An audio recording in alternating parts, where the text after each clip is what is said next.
நூற்றாண்டு விழா கண்ட கட்சிகள் சில. ஒன்று காங்கிரஸ், இன்னொன்று பொது உடைமை கட்சி. இவற்றோடு இணைந்து நூற்றாண்டு விழா காணுகின்ற இயக்கம் திராவிட இயக்கம்.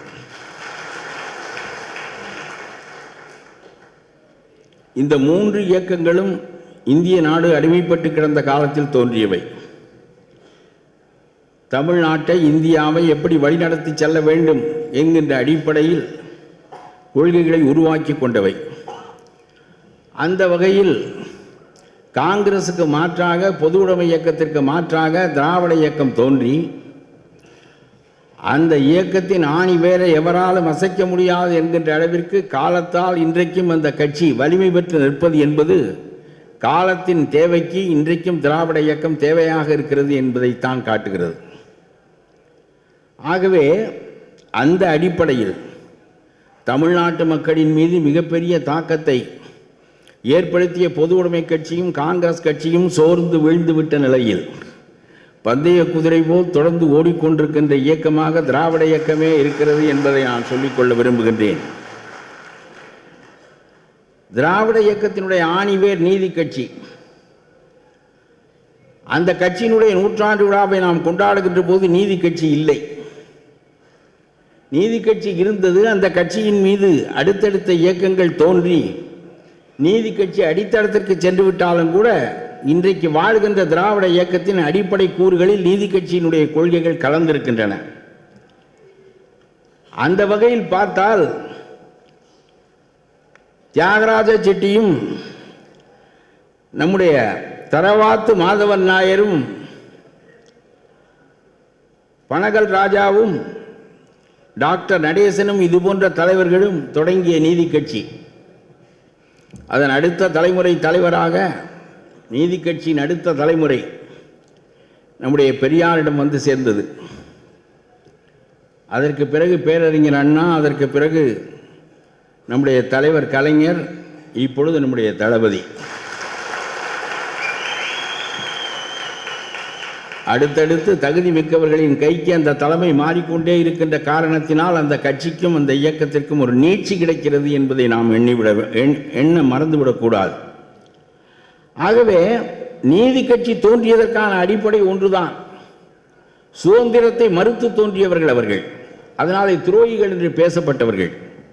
சுதந்திர இயக்கம் காந்தியினுடைய தலைமையில் வீறு கொண்டு நடந்த ஒரு காலகட்டத்தில் சுதந்திரம் முக்கியமில்லை, பார்ப்பனர் அல்லாதார் தங்களுக்கான தேவைகளை நிறைவேற்றிக் கொள்வதுதான் முக்கியம் என்று கருதி தியாகராஜ செட்டியும் பனகல் ராஜாவும் மற்ற சில தலைவர்களும் இந்த இயக்கத்தை உண்டாக்கிய போது தமிழர்களுக்கான வேலை வாய்ப்பு வேண்டும், தமிழர்களுக்கான கல்வி வேண்டும், பார்ப்பனர் அல்லாதாருக்கான உரிமை என்கின்ற அடிப்படையிலே தான் இந்த கட்சி தோன்றியது. டோங்கா எடுக்கின்றவனாக பார்ப்பனன் அல்லாதவன் இருக்கிறானே தவிர அந்த டோங்காவுக்கு கீழே உட்கார்ந்திருக்கிற நீதிபதியாக பார்ப்பனன் இருக்கிறான். குமாஸ்தாவிலிருந்து நீதிபதி வரை அனைத்து பதவிகளிலும் அவர்களே இருப்பார்கள். மயிலாப்பூர் கிளீக் என்று சொல்லப்படுகின்ற சிறிய தன்னலக் குழுவின் வாயிலாக வெள்ளை அரசை தங்களுடைய கைக்குள் வைத்திருப்பார்கள். தமிழர்கள் சேவகம் செய்வதற்காக பிறந்தவர்கள், பார்ப்பனர் அல்லாதார் எந்த உரிமையும் அற்றவர்கள் என்கின்ற நிலையில் இந்த நாட்டுக்கு சுதந்திரம் தள்ளி போகட்டும், முதலில் பார்ப்பனர் அல்லாதாருக்கான சுதந்திரம் வர வேண்டும், அவர்களுக்கான உரிமை வர வேண்டும் என்கின்ற அடிப்படையில் தியாகராஜ செட்டி போன்றவர்கள் எல்லாம் சிந்தித்தது என்பது உண்மையிலேயே கால வரலாற்றில் ஒரு பெரிய திருப்பம். எவ்வளவு பெரிய திருப்பம் அது! அப்படி சொல்வதற்கு ஒரு துணிவு வேண்டும்.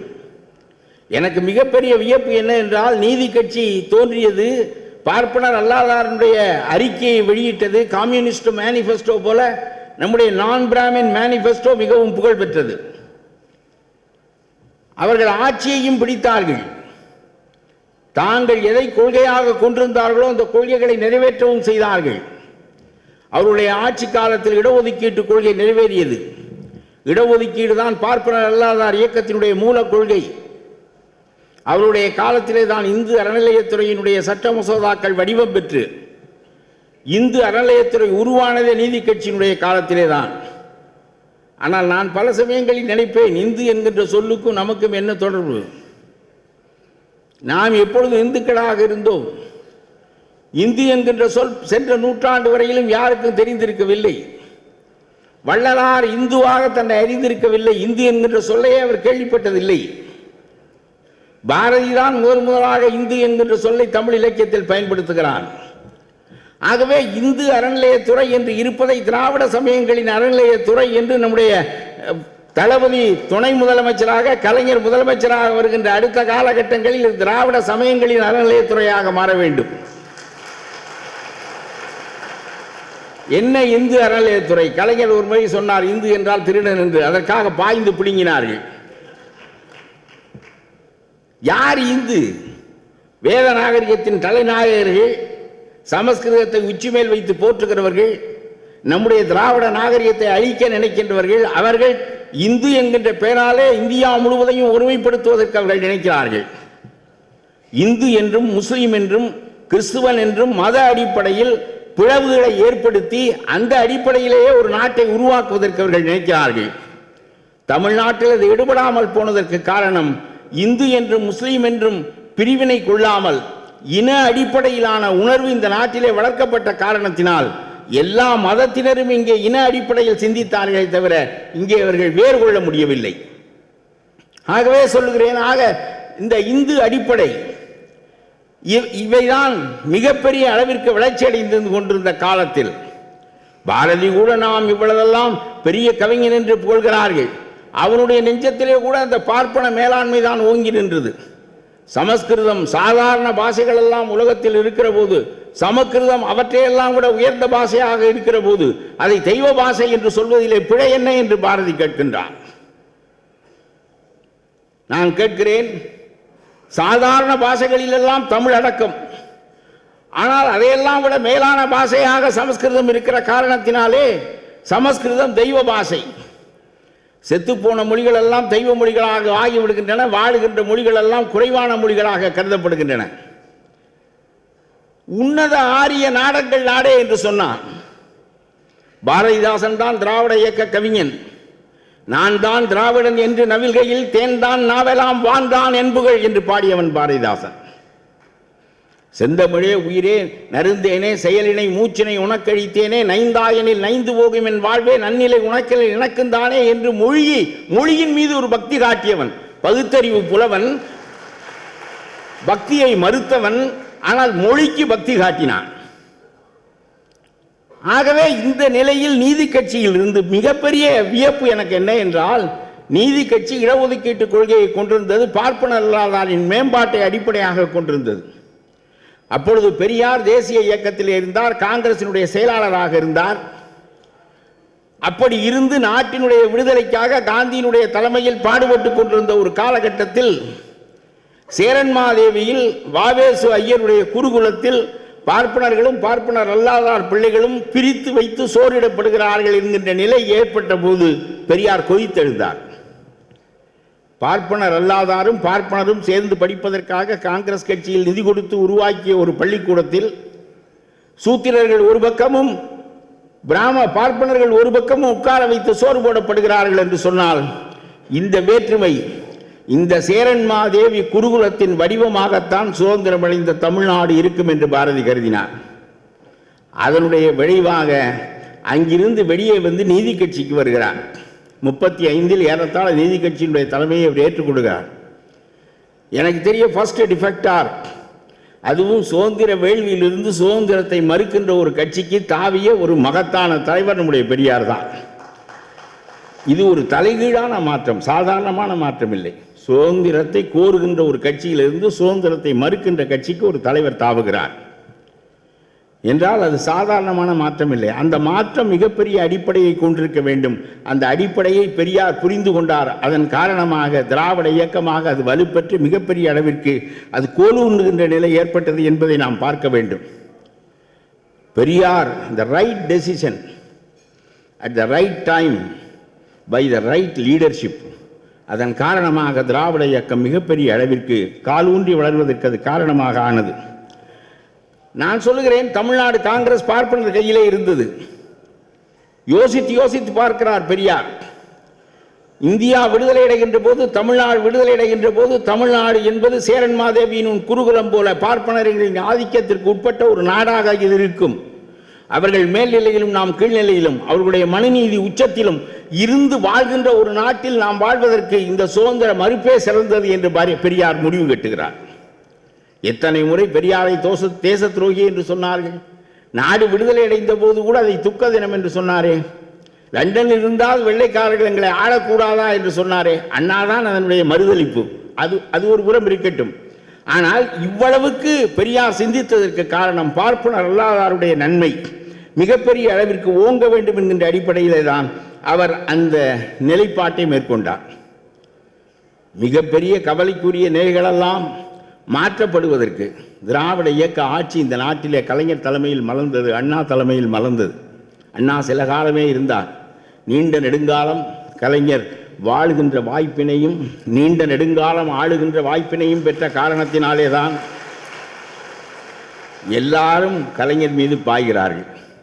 அண்ணா சந்திக்காத எதிர்ப்புகளை, பெரியார் ஓரளவு சந்தித்த எதிர்ப்புகளை, அதைவிட கூடுதலான எதிர்ப்புகளை ஒரு தலைவர் சந்தித்திருக்கிறார் கலைஞர் என்று சொன்னால் அதற்கு காரணம் அவர் வாழ்ந்த காலத்தில் திராவிட இயக்கத்தினுடைய கொள்கைகள் எல்லாம் நிறைவு செய்வதற்கு அவர் முனைந்து நின்றார் என்பதுதான்.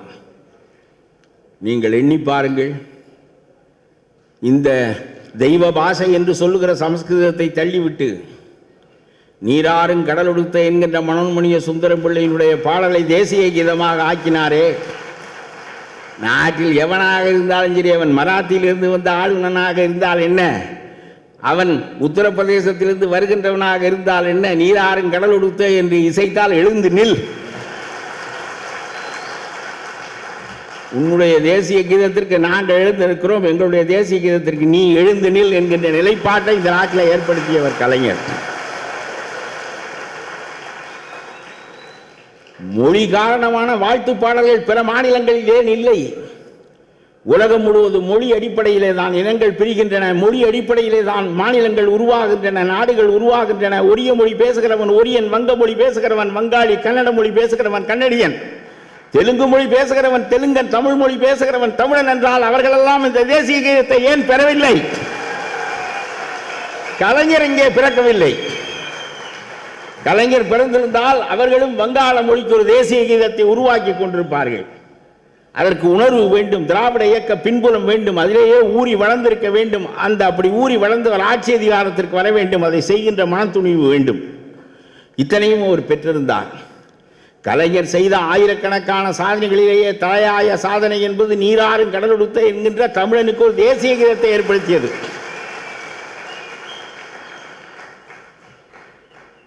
நம்ம ரோசையா கார் குத்த வைத்துக் கொண்டிருந்தார், கிளப்பி விட்டார்கள். தமிழ் தேசிய கீதம் பாடுகிறார்கள், எழுந்து என்று சொல்லிவிட்டு எழுந்திருந்தார். அப்பொழுது உண்மையிலேயே நான் வேறொரு முகாமில் இருந்து கலைஞரை நினைத்துக் கொண்டேன். ஆகா, ரோசையா காரு குத்த வைத்திருக்க முடியாது, எழுந்திரு. தமிழ் இனத்தினுடைய அடிப்படை நான் பல சமயங்களில் நினைப்பேன். அந்த நீராறும் கடலொடுத்த என்கின்ற பாடலை மனோன்மணிய சுந்தரம் பிள்ளை இயற்றினார். அதிலே ஒரு வரி வரும், அதை கலைஞர் எடுத்து விட்டார். ஆரியம் போல் உலக வழக்கழிந்து ஒழிந்து சிதையாவும் சீரிழமை திறமையந்து செயல் மறந்து வாழ்த்துதுமே என்று சுந்தரம் பிள்ளை எழுதியிருப்பார். ஆரிய மொழி அழிந்து விட்டது, அது எப்படி சிதைந்ததோ அப்படி சிதையாமல் தமிழ் மொழி வாழ்கிறது, இளமையோடு வாழ்கிறது, ஆகவே அதை வாழ்த்துகிறேன் என்று மனோன்மணிய சுந்தரம் பிள்ளை எழுதியிருப்பார். ஆனால் கலைஞர் போய்விட்டு போகிறார்கள், நொந்து போவார்கள் என்று கருதி அந்த வரியை எடுத்து விட்டார். அலிகளுக்கு வாக்கப்படாமல் ஆண்மகனுக்கு வாக்கப்பட்டேன் என்று சொன்னால் அலிகள் வருத்தப்படுவார்களே என்பதற்காக ஆண்மகனுக்கு மட்டும் வாழ்க்கைப்பட்டேன் என்ற வரியோடு நிறுத்திவிட்டார். சுந்தரம் பிள்ளை தெளிவுபட உரைத்த அந்த ஒரு வரியை வேண்டாம், அவர்கள் வருத்தப்பட வேண்டாம், அவர்களையும் சேர்த்து இழுத்து கொண்டு போவோம் என்று சொல்லி கலைஞர் அவர்கள் அந்த வரியை அவ்வளவு அறிவு மிகுந்தவர். தமிழிலே அவர் எழுதாத ஒன்று என்ன இருக்கிறது? எப்படி ஒரு முதலமைச்சராக இருக்கிறார், போராளியாக இருக்கிறார், தலைவராக இருக்கிறார், சங்க இலக்கியம் எழுதுகிறார், தொல்காப்பியம் எழுதுகிறார், திருக்குறள் எழுதுகிறார், நம்முடைய ராமானுஜர் வரையிலும் எழுதுகிறார். என்ன அவரால் எப்படி முடிகிறது? என்னதான் செய்வார்? எப்பொழுதுதான் உறங்குவார்? என்றே எண்ணி பார்க்க முடியவில்லை. ஒரு கட்டுரை நான் எழுதி முடிப்பதற்குள் பிரசவம் நடக்கின்ற பாடு எனக்கு ஏற்படும். அப்பா பிள்ளை வெளிவந்து விட்டது என்று அந்த கட்டுரை முடிந்தபோது அவ்வளவு மகிழ்ச்சி அடைவேன். எவ்வளவு கட்டுரைகள், எவ்வளவு வசனங்கள், எவ்வளவு திரைப்படங்கள், என்ன செய்யவில்லை. அடே அப்பா, அப்படி ஒரு மாபெரும் தலைவரின் கையில் 50 ஆண்டு காலம் இந்த இயக்கம் சரியாக அமைந்த காரணத்தினாலே தான் இந்த இயக்கம் இன்றைக்கும் வலுப்பெற்று நிற்கிறது என்பதை நாம் பார்க்கின்றோம். ஆகவே அண்ணா தமிழ்நாடு என்று பெயரிட்டது எவ்வளவு பெரிய சாதனையோ, அதுபோல தமிழனுக்கு தேசிய கீதத்தை உண்டாக்கியது மட்டுமல்ல, திருநாவுக்கரசு சொன்னது போல கருவறைக்குள் பார்ப்பனர் அல்லாதார் பூசாரிகளாக ஆக வேண்டும் என்பதற்காக ஒரு சட்டம் செய்து, அதற்காக ஆகம கல்லூரிகளை ஏற்படுத்தி அதில் பயிற்சி பெற வைத்து, அது இன்றைக்கு தவறான அரசாங்கத்தின் கையில் இந்த அரசு இருக்கின்ற காரணத்தினால் அது நடைமுறைக்கு வரவில்லையே தவிர, அது வந்திருக்குமானால் இந்த நாட்டில் நிகரற்ற புரட்சி நடந்திருக்கும்.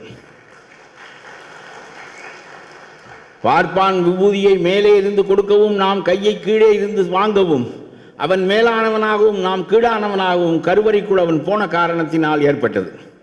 அந்த கடவுள் நம்முடைய கடவுள். அவனுக்குரிய கடவுளாது தில்லை கூத்தனும் தஞ்சை பெருவுடையானும் பார்ப்பானுடைய கடவுளா? தீயினை கும்பிடும் பார்ப்பார் என்று பாரதி சொல்லுகிறான். தீயை வணங்குகிறவன் அவன். அவனுடைய கொள்கை வேதாந்தம், சைவ சித்தாந்தத்தினுடைய அடிப்படை சிவன் வடிவம். இதற்குள் நீ எப்படி நுழைந்தாய்?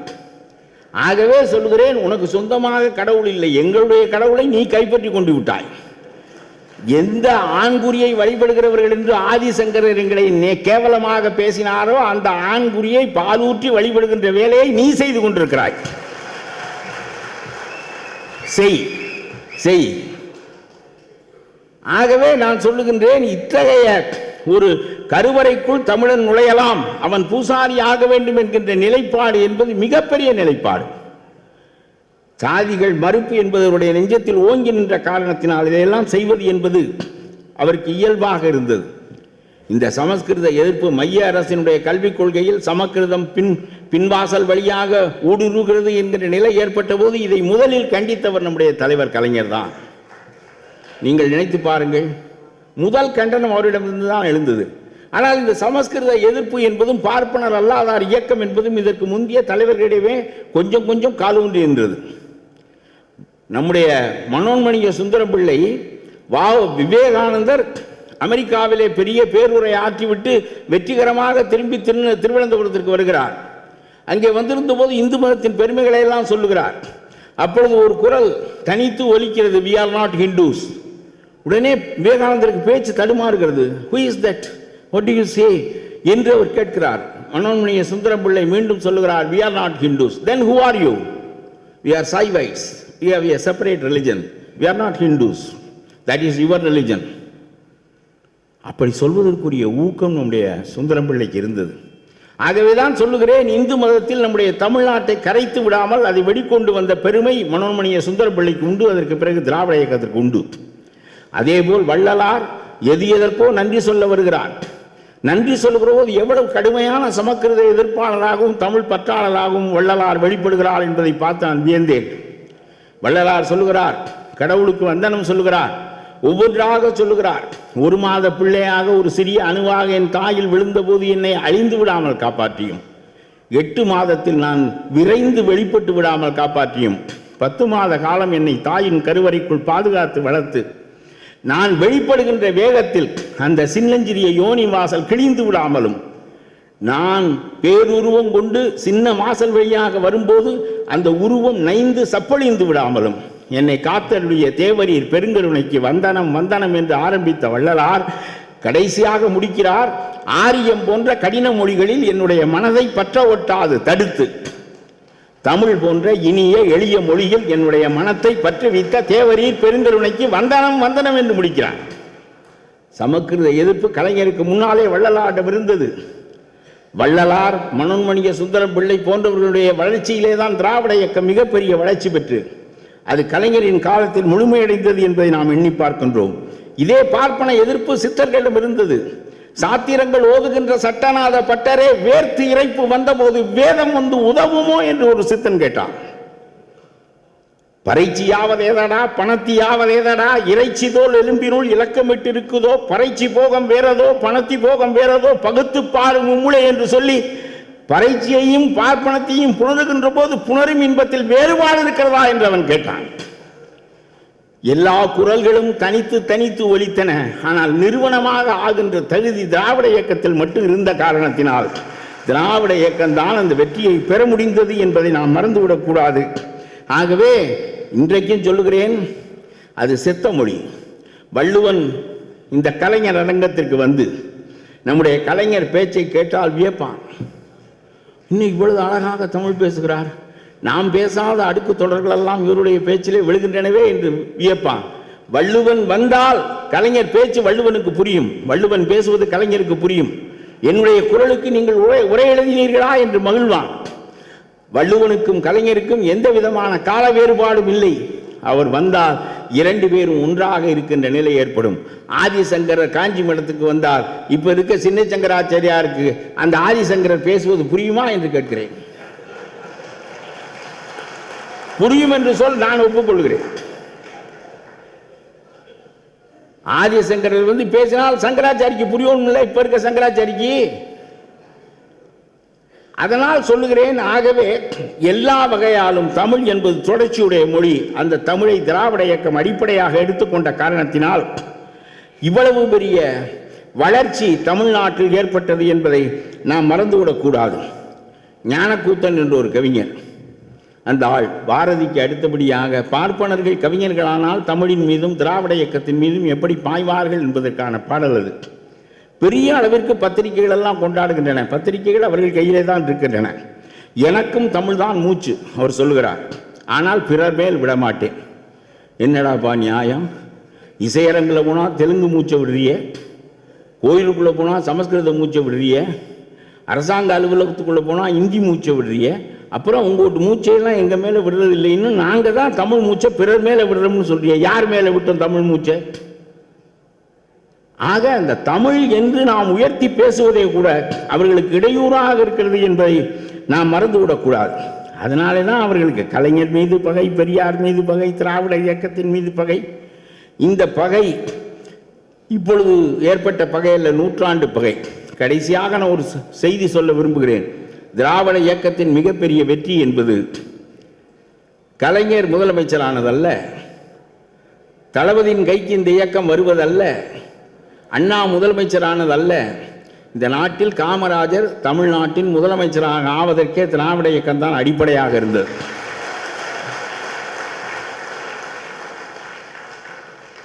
பெரியாருக்கு தெரியாது, நம்மால் தான் காமராஜர் முதலமைச்சராக வரப்போகிறார் என்பது குணாளனே குலக்கொழுந்தே என்று சொன்ன அண்ணாவுக்கோ பச்சை தமிழன் என்று பாராட்டிய பெரியாருக்கோ தெரியாது.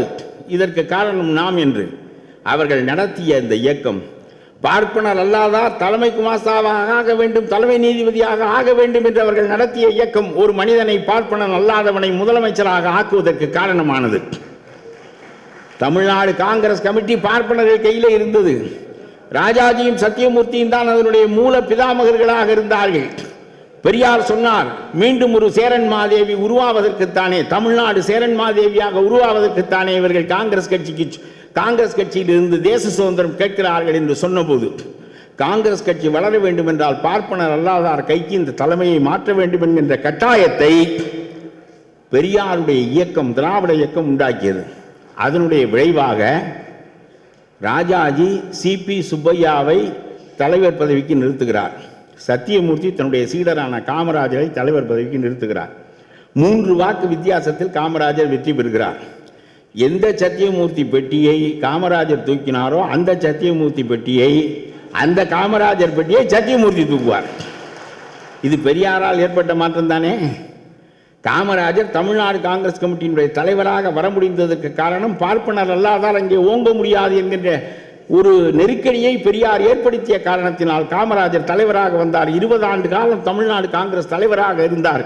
ஒரு கட்டத்தில் ராஜாஜி கீழே இறங்குகிற போது அந்த நாற்காலியை உருட்டி விட்டு பார்ப்பனர் அல்லாதான காமராஜர் அந்த நாற்காலியிலே அமர்ந்தார் என்பது திராவிட இயக்கத்தின் வெற்றி அல்லவா?